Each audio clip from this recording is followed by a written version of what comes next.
Jangan lupa untuk subscribe YouTube channel Metro TV News dan nyalakan notifikasinya. Pemirsa, selamat malam. Anda menyaksikan Prime Talk Tajam Mendalam bersama saya, Rory Asyari. Pemirsa, Presiden membentuk Komite Penanganan COVID-19 dan Pemulihan Ekonomi Nasional untuk mengatasi pandemi sekaligus dampak buruknya terhadap ekonomi. Nah, komite ini diharapkan pemerintah menjadi upaya gas dan rem penanganan pandemi dan pemulihan ekonomi. Akankah strategi ini bisa berjalan beriringan di saat menurut ahli kesehatan masyarakat Hermawan Saputra, negara-negara lain fokus dulu memadamkan apinya baru memperbaiki ekonominya. Sementara di Indonesia jumlah kasus dan kematian terus bertambah dengan cepat di saat negara-negara tetangga mulai melambat. Nah, akankah metode gas rem ini berjalan efektif? Nah, di topik kedua pemirsa nanti, program organisasi penggerak atau POP, rintisan Kemendikbud menuai polemik. Dua organisasi massa Islam terbesar di tanah air, Nahdlatul Ulama dan Muhammadiyah, mundur sebagai organisasi penggerak di program ini. Apa alasannya? Padahal banyak yang meyakini program organisasi penggerak tujuannya baik, meningkatkan kapasitas guru dan kepala sekolah dalam bidang pendidikan. Nah, dua topik ini akan kita bahas bersama di Prime Talk malam ini.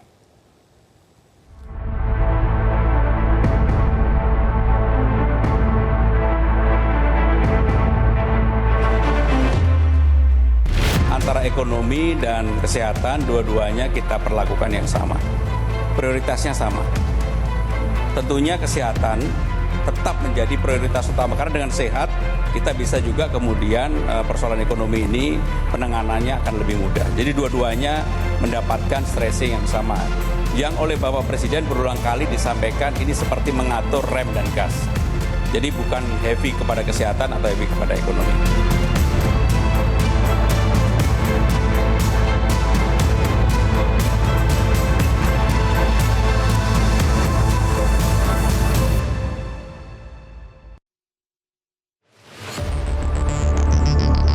Pemerintah melalui keberadaan Perpres itu membentuk dua satgas, yakni penanganan COVID-19 dan pemulihan ekonomi nasional di bawah satu payung komite, serta membubarkan gugus tugas percepatan penanganan COVID-19.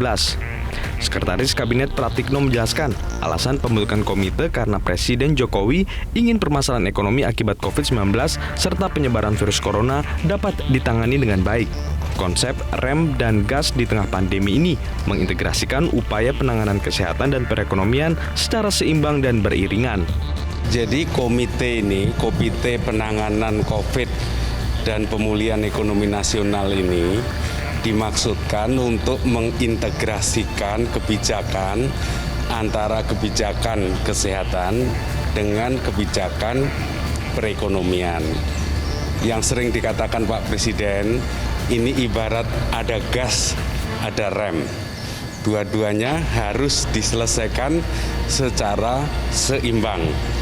Tentu saja prioritas pada kesehatan akan tetap sangat utama.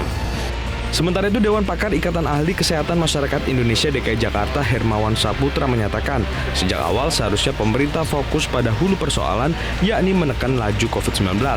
Selain berharap dari kesadaran masyarakat untuk mematuhi protokol kesehatan, pemerintah juga diminta segera mengendalikan persoalan kedaruratan kesehatan di masa pandemi COVID-19. Kalau kita belajar dari negara-negara lain di dunia, semua fokus pada hulu persoalan, sibuk memadamkan apinya sebagai hulu atau sebagai dasar dari permasalahan global ini, bukan malah sibuk menghalau asapnya. Kita sangat paham dampak ekonomi, kita semua terpukul dengan kerumitan dari aspek perekonomian saat ini, tetapi juga selama kita tidak mampu mengukur kasus ini, bertahan sampai kapan dia bisa ada di Indonesia, maka selama itu pula kita tidak mampu mengukur resiko dampak ekonomi. Meski pemerintah berupaya keras untuk memulihkan ekonomi di tengah pandemi, peran serta kepala daerah sebagai otoritas setiap daerah juga menentukan dalam implementasi kebijakan di lapangan. Tim Liputan, Metro TV.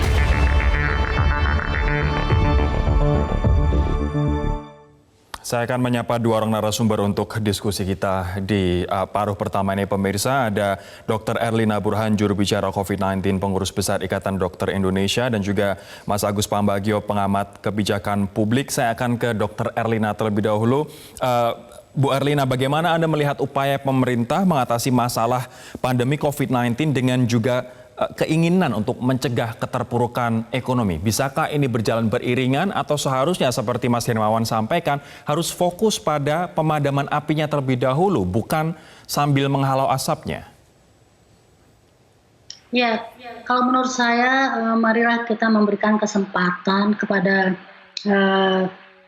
upaya pemerintah ini untuk menyelaraskan antara kesehatan dan ekonomi. Tapi perlu diingat, masalah utamanya adalah kesehatan dan ekonomi itu adalah dampaknya. Jadi kalau kesehatan mungkin terabaikan gara-gara ingin menggenjot ekonomi, itu akan menjadi salah karena kita tahu saat ini transmisi kan terus berjalan dan bahkan kasus terus meningkat, kematian meningkat. Berbeda dengan negara-negara lain yang dikatakan tadi mulai menurun, sementara kita terus meningkat. Jadi apapun yang dilakukan, apakah ekonomi digerakkan kembali, silakan, tapi tolong untuk bidang kesehatan ini lebih difokuskan sehingga transmisinya atau penyebarannya bisa kita cegah. Dengan demikian mudah-mudahan akan terkendali. Bu Erlina, apa yang seharusnya menjadi fokus pemerintah saat ini, Bu, di bidang kesehatan? Kalau beberapa bulan yang lalu fokusnya adalah menyediakan alat perang untuk tenaga medis, APD, kemudian meningkatkan kapasitas testing dan lain sebagainya. Untuk saat ini, untuk di bidang kesehatan, seharusnya fokusnya seperti apa? Ya, dulu APD memang kurang, sekarang sudah tidak terlalu menjadi masalah, ya. Kemudian juga kapasitas laboratorium untuk diagnosis. Kalau dulu hanya Litbangkes, kemudian menjadi beberapa, sekarang sudah hampir 200 lebih laboratorium yang bisa melakukan pemeriksaan untuk diagnosis. Nah, yang menjadi masalah adalah sekarang mengendalikan transmisinya. Kenapa transmisi masih terjadi dan sepertinya makin liar? Saya kira karena protokol kesehatan tidak dilaksanakan secara optimal dan tidak menyeluruh.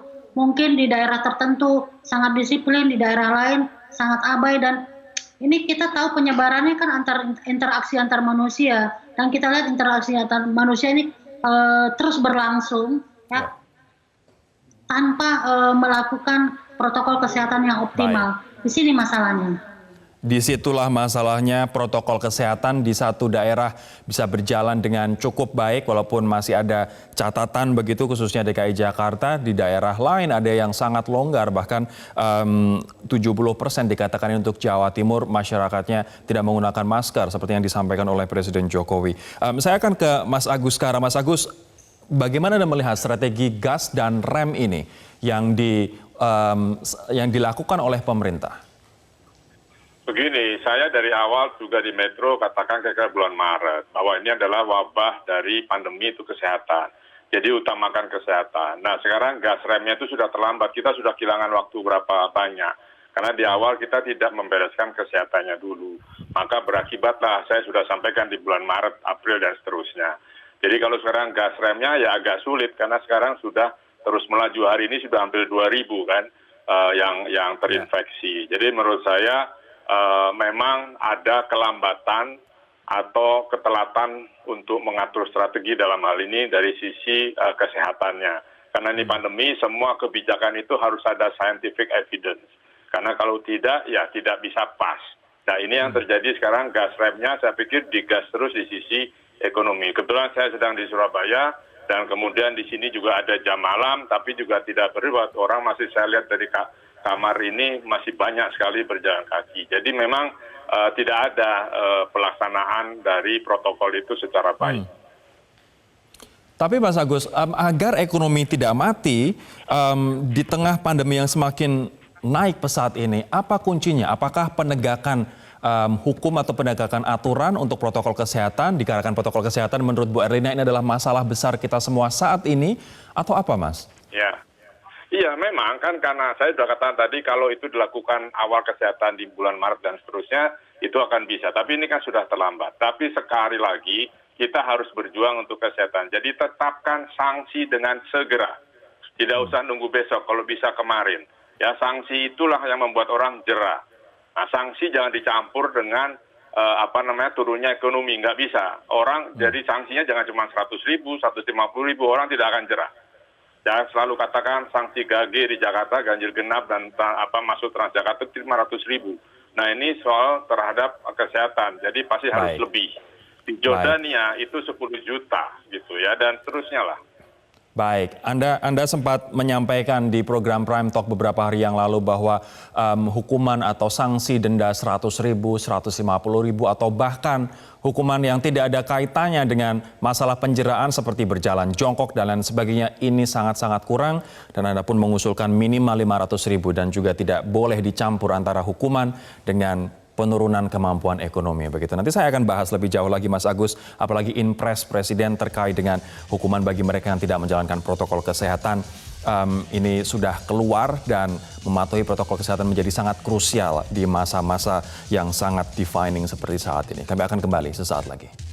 Saya akan ke Bu Erlina, kalau misalnya seharusnya fokusnya sekarang adalah bagaimana memastikan masyarakat serius dan juga disiplin menjalani protokol kesehatan, Bu. Saya ingin bertanya terkait dengan sesimpel menggunakan masker. Kita masih bergulat dengan masalah masih terlalu banyak orang yang tidak menggunakan masker di masyarakat. Saya ingin meminta penegasan, Bu.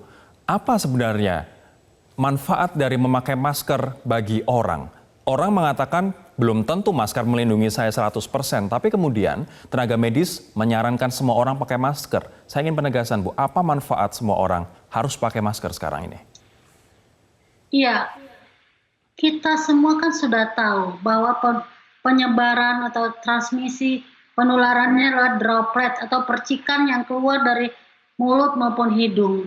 Dan kalau kita pakai masker, droplet itu tidak akan mengenai orang lain dan juga tidak tumpah ke permukaan benda-benda yang bisa disentuh oleh orang lain. Jadi artinya apa? Kita melindungi orang di sekitar kita. Demikian juga kalau orang di sekitar kita pakai masker, itu melindungi kita juga. Jadi pakai masker itu saling melindungi. Dan bila mana kita pakai masker, itu sudah bisa menurunkan penularan lebih dari 50%. Dan ditambah lagi kalau cuci tangan atau tidak menyentuh wajah sebelum cuci tangan. Tambah lagi jaga jarak. Nah, itu akan membuat transmisi akan makin atau penularan, penyebaran akan semakin rendah sehingga kemudian kurva kasus akan menurun dan mungkin akan landai. Ya. Artinya dengan Jadi memakai simpel masker saja kita sebetulnya. melindungi orang lain memakai masker akan melindungi kita begitu. Banyak kemudian yang berkembang di masyarakat, Bu Erlina, bahwa memakai masker ini apakah tidak berbahaya bagi kadar oksigen di dalam tubuh saya begitu. Apa yang ingin Anda sampaikan terkait dengan dampak negatif orang memakai masker? Ya, saya ingin menyampaikan kepada masyarakat yang menonton acara Metro TV ini dan mohon juga disampaikan kepada yang lain. Kalau Anda memakai masker, itu tidak akan membuat oksigen di darah ataupun di otak akan menjadi rendah. Ini sudah dilakukan penelitian, ya, dan orang memakai masker kemudian dihitung saturasi oksigennya atau jumlah oksigen yang ada di darah itu normal. Jadi ini membuktikan bahwa pakai masker itu tidak menurunkan kadar oksigen dalam darah. Dan Anda juga mesti tahu bahwa pakai masker itu tidak sepenuhnya udara tidak masuk, karena kalau pakai masker pun dari celah kiri dan celah kanan masker itu masih ada udara yang bisa masuk. Dan alhamdulillah dalam keadaan biasa penyakit COVID ini tidak menular secara airborne. Baik.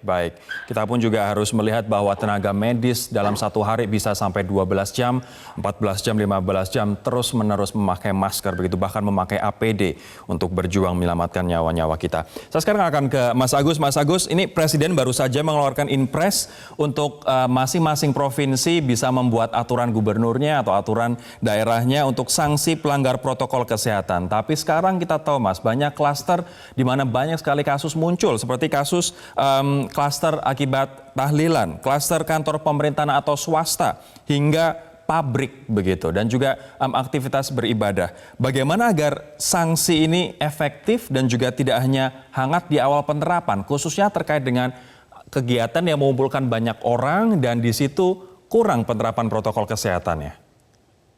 Iya, kan semua daerah maupun pemerintah pusat sudah mengeluarkan banyak sekali peraturan menteri.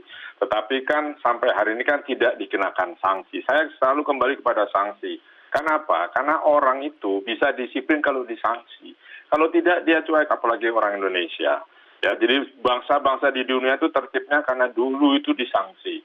Nah, Inpres sudah keluar diserahkan, tidak ada yang baru menurut saya. Inpres tanpa Inpres kan sudah berjalan. Nah, jadi sekarang akan ada tadi mau jalan jongkok, mau potong pulsa, mau segala macam akan ada itu sanksi. Tetapi itu tidak efektif ketika dia tidak tertanda. Sekarang yang sulit kan pengawasannya. Menurut saya lebih baik dipikirkan bagaimana mengawasinya itu. Memang tidak bisa langsung banyak ini, karena ini sudah masif. Jadi tetapi penerapan sanksi itu harus terekspos di media sehingga orang jera. Kalau itu kecil-kecil, mohon maaf ya nggak bisa. Ini lagi kasus begini miskin, ya makanya pakai masker. Kalau tidak mau keluar uang, pakailah masker. Jadi jangan dicampur dengan tidak mampu bayar dengan ini sanksi. Sanksi harus ada. Jadi menurut saya Inpres itu tidak akan banyak pengaruhnya karena kalau pelaksananya tidak berjalan dan pengawasannya tidak ada. Contoh checkpoint di awal-awal bulan April itu banyak sekali. Sekarang sudah tidak ada checkpoint itu. Mas Agus, terakhir singkat saja Mas, kalau misalnya masker sangat menjadi senjata kita untuk mengurangi 50% resiko penularan, apa hukuman yang pantas bagi mereka yang tidak memakai masker di ruang publik? Bayar denda. Saya tidak. Seberapa tinggi Mas Agus? Ya harus tinggi, cukup tinggi. Misalnya gini, saya kembali pada soal gage masuk jalur Transjakarta kan 500.000. Itu soal kendaraan, bukan soal kesehatan. Di negara lain itu tinggi sekali. Saya sampaikan tadi di Jordania itu 10 juta. Di negara lain banyak di Arab Saudi dan sebagainya. Dan mereka semua tertib akhirnya tidak keluar. Di Surabaya sini ada jam malam tapi masih ramai di jalan. Karena ya sama saja, karena tidak ada sanksi. Itu. Terima kasih Mas Agus Pambagio dan Dr. Erlina Burhan atas pendapat dan juga insight-nya di Prime Talk. Kami akan kembali pemirsa dengan topik yang kedua terkait dengan program organisasi penggerak yang diinisiasi oleh Kementerian Pendidikan dan Kebudayaan menuai polemik. Dua organisasi Islam terbesar di tanah air, NU dan Muhammadiyah, mundur atau mengundurkan diri dari kepesertaan program ini. Informasinya dan perbincangannya sesaat lagi.